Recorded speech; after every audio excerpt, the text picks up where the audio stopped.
And it says we're live.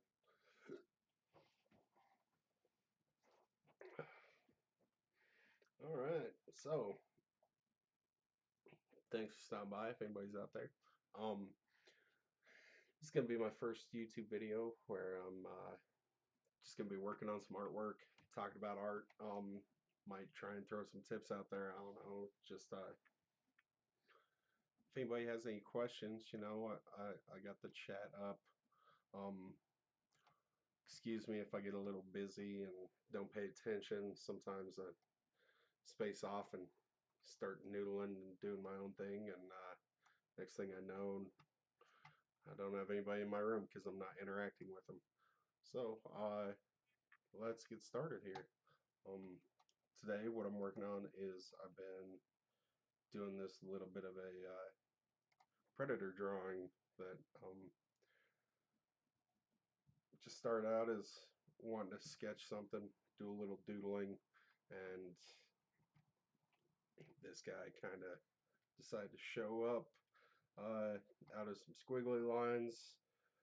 So I kept building on it and building on it, and yeah, now it's come along. Um, as you can see, my underdrawing really is very, very basic.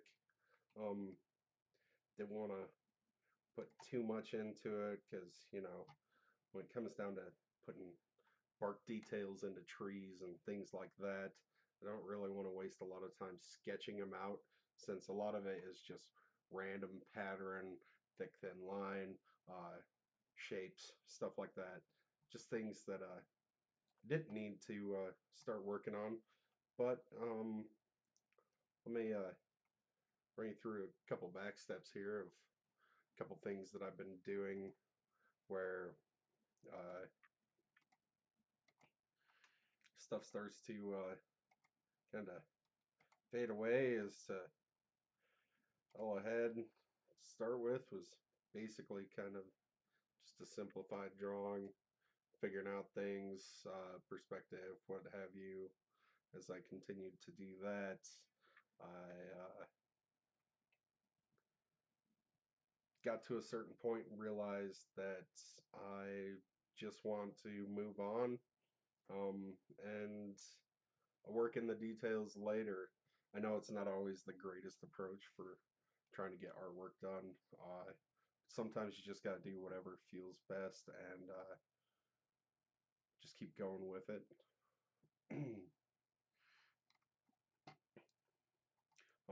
May not be the best for time efficiency either.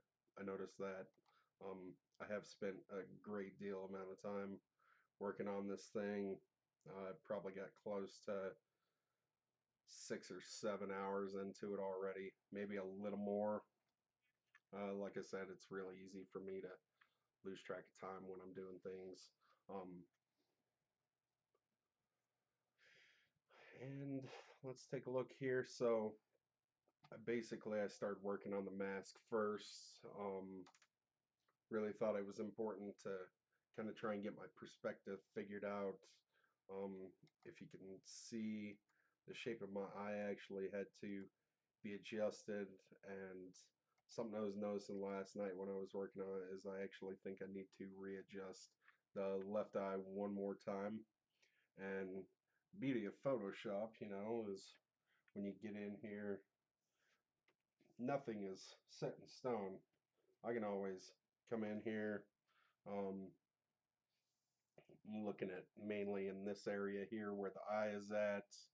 Uh, let's say I want to see how it looks without doing too much damage right up front. So what I'll do is I'll just take this uh, layer 15. Normally I try to name everything. Doesn't always happen. Get caught up in the moment, not worried about other stuff, and I let it slip. So what I want to do is once I create the copy, I'll get rid of the other copy. I'm gonna pick my lasso tool, which either is up here in the toolbar. It's the third option down, or L is your default hotkey, and I'm just gonna kind of try and take my time, nice and easy, go around the eye, so I get what I'm looking for, and I'm not getting any lasso effect for some reason. There we go. Something wasn't working right. And here we go. Now I got it. Come around the eye like so. I do want to come in to where some of this highlighted area was at. What I'm going to focus on now is going to expand the eye uniformly at the moment, just to make it a little bigger. Um, and how I do that is come to the corner. Um, if you hold down Shift, it'll stretch it uniformly from the opposite corner that you're dragging from. If you want to uniform scale from the center, as soon as you select it, you can hit down Alt key as well, and it allows you to scale uniformly from the center of the object. Now that's kind of about as big as I want it, because if you notice here, my height of my eye, somehow when I was rotating it and twisting it, realized that my right eye has gotten a little bigger than my left eye. A lot of that might have came through my inking too. So one other thing I'm going to do here is I'm going to stretch downward uh, in my toolbox, or my freeform scale box. There's a lot of other things you can do with this box. To get to freeform, you can either go up to layer, I think it is. It's been long enough that I don't really try to search for these things in the window. I've worked with the hotkeys that I don't need to follow along. Um, in that same sense, uh,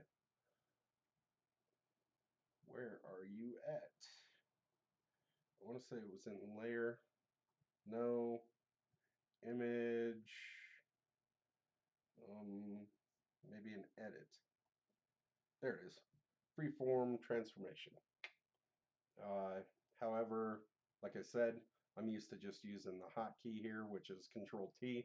So if any of you guys are not too familiar with Photoshop, pardon my rudeness for um, not paying attention to your guys' lack of understanding. I'm just so used to working with this program that I don't really pay attention to the steps I take. I just do them.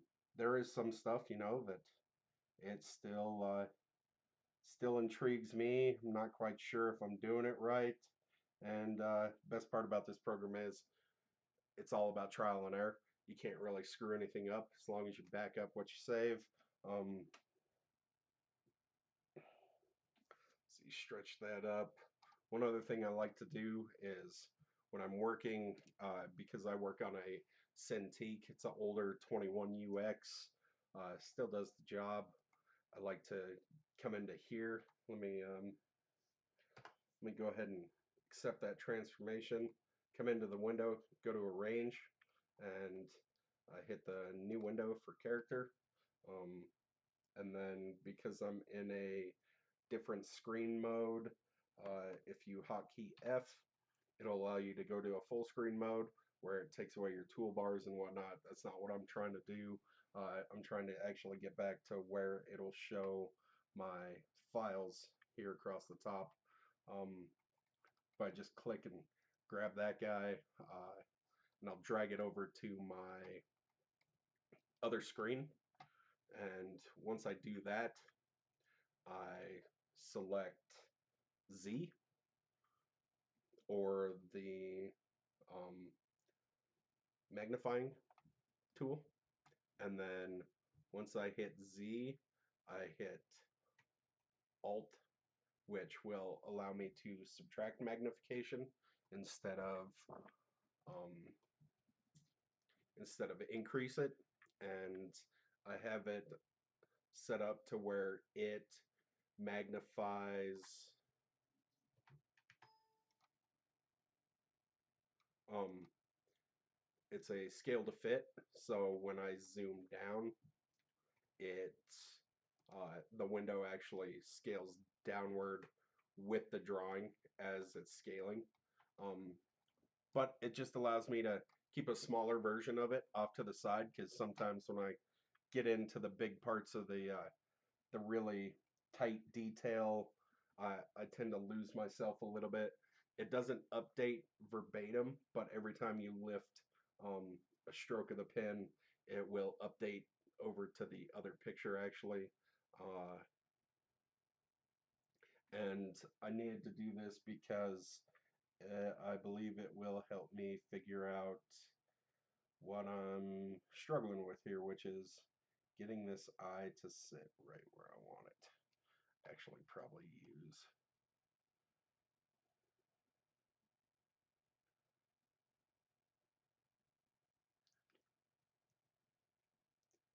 Now, one problem with me is I'm a very analytical person, and I tend to overthink a lot of things, and uh, it it tends to have a pretty big effect on my artwork, um, just because it kind of distracts me from attempting to get things done.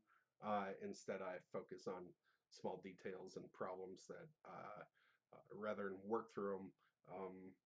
Try to think my way around them, and that's not always the best thing for being an artist.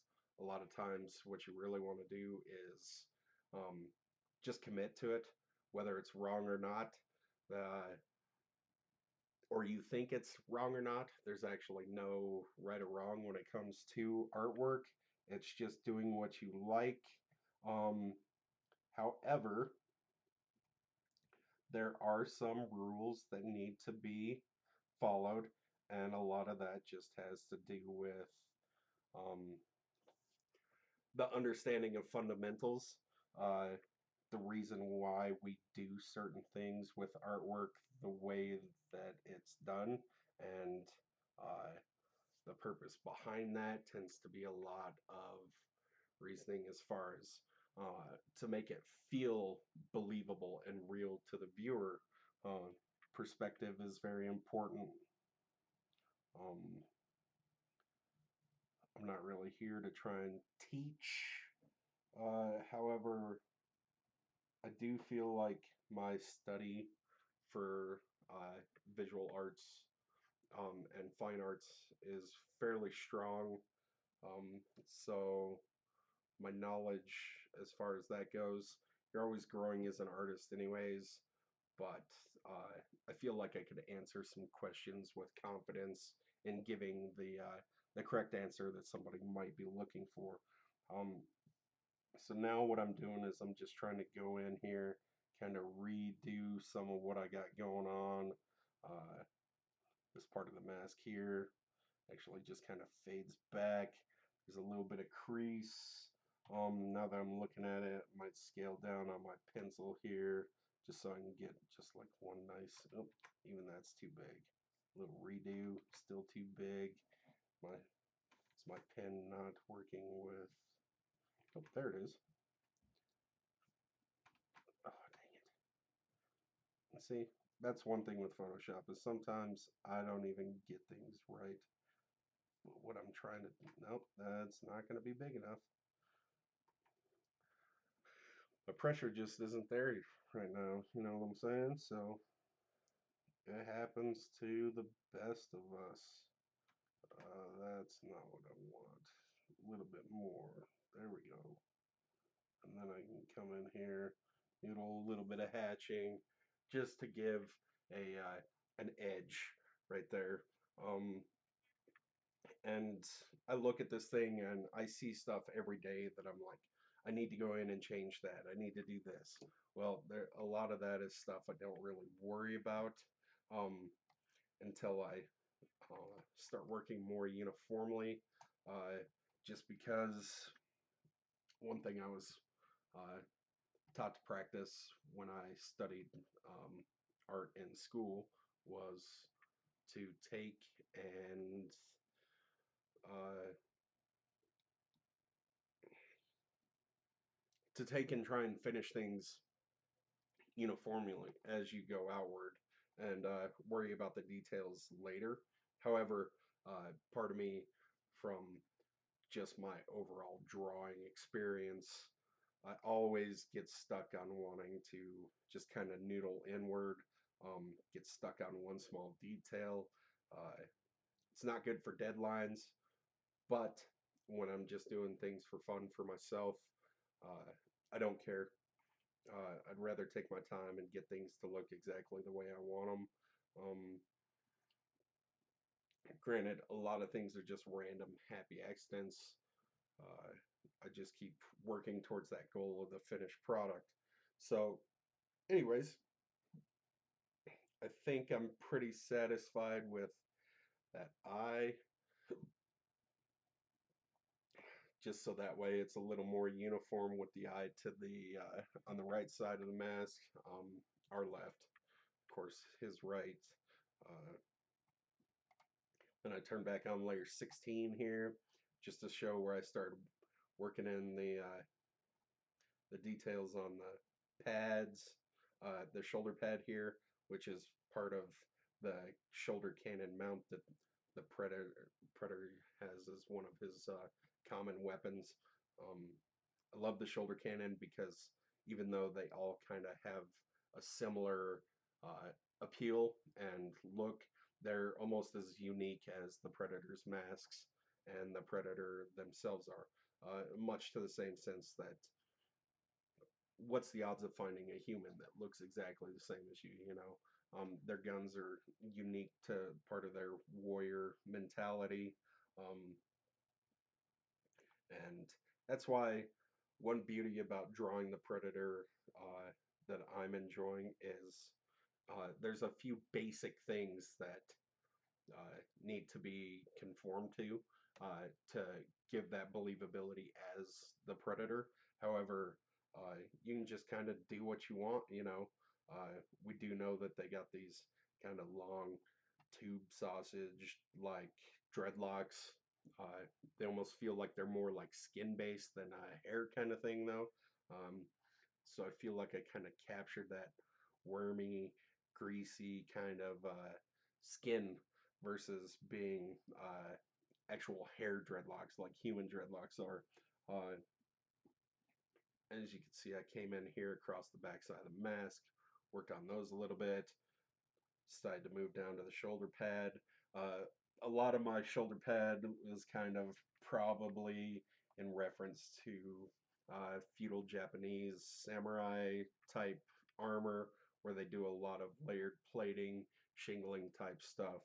Um, then, as I continued to work on, I realized that right over here, where my right over here in this area, that even though I was working the shoulder pad, um, I wasn't really staying true to the perspective of my body. I let it get a little too flat, so I needed to fix that. That's when I came in here and readjusted the angle here of what I was doing, and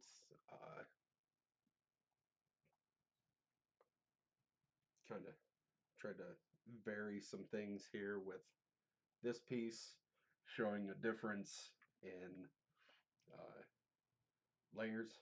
So as you can see, there's this nice little white stripe right across the bottom here, uh, representing a bit of bounce light for that, because once this is all inked, I'm going to go in and color it, and that'll help separate a lot of things too. Let's get rid of this marquee box. A deselect is either you can go up and right click, nope, right click on your with your mouse on your layer and just hit a there's normally a deselect here. Say if I have a marquee drawn and right click and it's the first selection here to deselect, or it's a hotkey of Control D. We'll deselect the whatever your selection tool has marked off.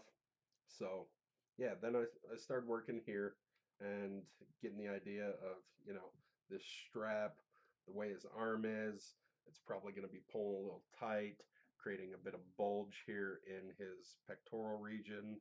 Um, Predators tend to have a lot of kind of like blotchy pigment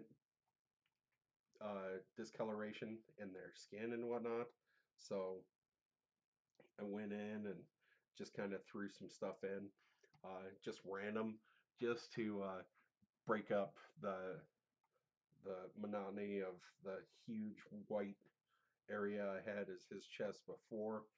Started to kind of create a detailed clip here um, that connects the strap to the chest plate of the shoulder pad. Then I went in and added a little more detail. Um, One thing I noticed with predators is they tend to have a bit of almost like a net mesh that they wear as part of their garb. And I wanted that because I'm a classical predator kind of guy when it comes to that. I like how they get super fancy and over armored, but the slightly more sleek, natural um, look is more appealing to me, even though the other stuff looks really cool. Uh, so once I went in and did that, put a little detail here into the strap, make it feel like a fabric maybe. And I also came over here and worked on the shoulder pad. Was trying to go for a bit of almost like a chainmail kind of appeal, um, but something that's maybe a little more alien, not so, not quite so something we're used to here on planet Earth. But anyways, if you look when I zoom in, the detail there is just it's different. It has nothing to do with uh, chainmail whatsoever. I kind of just took this pattern idea of running these dots almost in rows and then going in and interconnecting the dots, putting dots inside of them. And now when you zoom out a little bit, you get this kind of nice chainmailed almost type of effect. Um, then I went in and started working on the arm. Uh, this, of course, is going to be the part where his blades come out of his hand, and stabs people with them. Predators tend to wear a lot of rings, things like that. They even have stuff across their hair. Um, well, I'm not going to get a lot of work done on this evening because that was my timer for my dinner is ready in the oven actually. So I'm gonna go eat that. This was kind of more of a test with see where I'm going, see if the live stream actually takes and everything's working out fine. It says I'm live. I got a arrow here, so maybe there's some complications. Um, does anybody know if the yellow means that um, the live stream is not very good, or what's the deal there? I'm not quite sure. Notice I haven't had anybody even show up yet in my live stream. I do got a couple people watching me.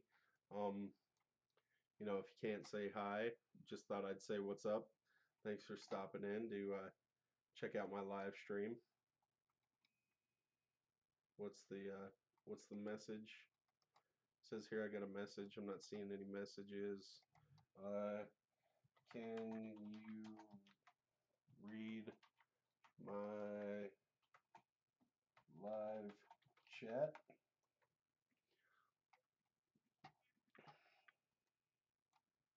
Uh,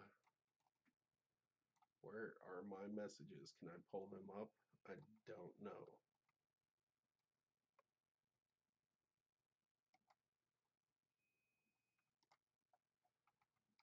Hmm. Yep. So, pardon me if I'm still a little foreign to this. Trying to get used to the whole streaming idea. I mean, I stepped into doing digital art about not quite 10 years ago. Didn't know a thing about Photoshop, dropped like money on a computer, went out and bought a Cintiq screen, which has been a lifesaver. It's the best tool I think I've ever purchased as far as something that helps me accomplish my goals, especially with artwork. But let me get back to this real quick so I can finish this up, let you guys go, and then maybe try and get back on a little later once my dinner's done, as long as I know that the test went all right. Um, so after I finish getting my hand kind of looking the way I wanted, noodling out some armor ideas here, uh, putting in a little connector points here. Um, let's go to layer 20, start to work in a little bit of shading because I know my light level in this overall scene is going to be almost like nighttime, so you're not going to see a lot of that anyways. But like I said, I'm kind of anal retentive when it comes to the detail, and I don't like to black out a lot of things. I'd rather put it in shading later. It allows me to adjust my lighting the way I want, and if I have it blacked out rather than have detail, and I decide I want to light from that area, I got to go in and redo everything. Um, One of the last things I did was actually that I got to was I came in here and blacked out the arm, and doing that kind of stuff's really easy. You just grab your lasso tool and then you outline the area you want. Boom. You don't have to be completely like perfect on it. Grab a new layer. So basically, I'd come up here, click a new layer down here at the bottom, and once I have my outline created, I hit G for the bucket tool, or I can go over here on my tool tab, and it's right here. What the bucket is a full fill, and then I just, bam, pick my color, hit the button, it fills. One thing I want you to notice is if you follow me over to the right side of the screen, my opacity here is my layer opacity, and it's going to allow me to adjust what I think I want for shadow. Well, I know that this being further behind the uh, the chest, I'm going to want the shadow to appear darker, because it's receiving less light and it's farther away from us, the viewer. Um, so I put that shadow roughly around like 75, 72%. Um, the one on the chest is dropped down to 44. But like I said, my oven timer keeps beeping at me. I gotta go. I hope things, uh, I hope things are working out as far as being on the stream. I'm gonna try and come back to it as soon as I can. Uh, Let me know in the comments if everything came out all right, if you were able to hear me, what I might need to do to fix the problem. If you can get on live chat, let me know. But yeah, thanks for thanks for stopping by, guys, and checking out my first live stream.